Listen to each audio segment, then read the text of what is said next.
குழந்தைகள் நன்றாக படிக்க பரிகாரம். குழந்தைகளுக்கு ஞானத்தை தரக்கூடியவர் புதபகவான். அடுத்து கல்வியை தரக்கூடிய கடவுள் சரஸ்வதி தாயார். இந்த இருவரையும் முறையாக வழிபட்டால் குழந்தைகள் நல்ல ஞானத்தை பெற்று படிப்பில் சிறந்து விளங்குவார்கள் என்று சொல்லப்படுகிறது.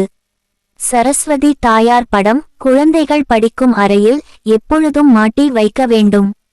அந்த படத்திற்கு அல்லது பூஜை அறையில் இருக்கும் படத்திற்கோ தினமும் 5 கல்கண்டை நைவேத்தியமாக வைத்து ஒரு டம்ளரில் தண்ணீரை வைத்து விளக்கேற்றி உங்கள் குழந்தைகளை வழிபாடு செய்ய சொல்லுங்கள்.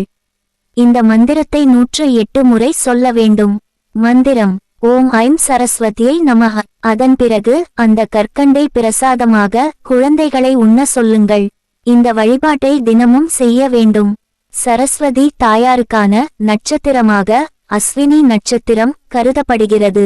அந்த நட்சத்திரம் வரும் நாள் அன்று காலையில் 11 முறை மந்திரம் சொல்லி பள்ளிக்கு செல்ல வேண்டும் மற்றும் மாலையில் 108 முறை சொல்ல வேண்டும். இவ்வாறு செய்தால் நிச்சயம் படிப்பில் சிறந்து விளங்குவார்கள்.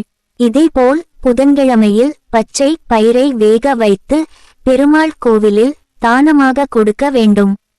அத்துடன் வீட்டில் பச்சைப்பயிறு செடியை ஒரு தொட்டியில் வளர்த்து குழந்தைகளை தினமும் அதற்கு தண்ணீர் ஊற்றி வர செய்தால் இந்த செடி வளர்வது போல குழந்தைகள் கல்வி ஞானம் பெற்று நல்ல முறையில் வளருவார்கள் என்றும் சொல்லப்பட்டிருக்கிறது.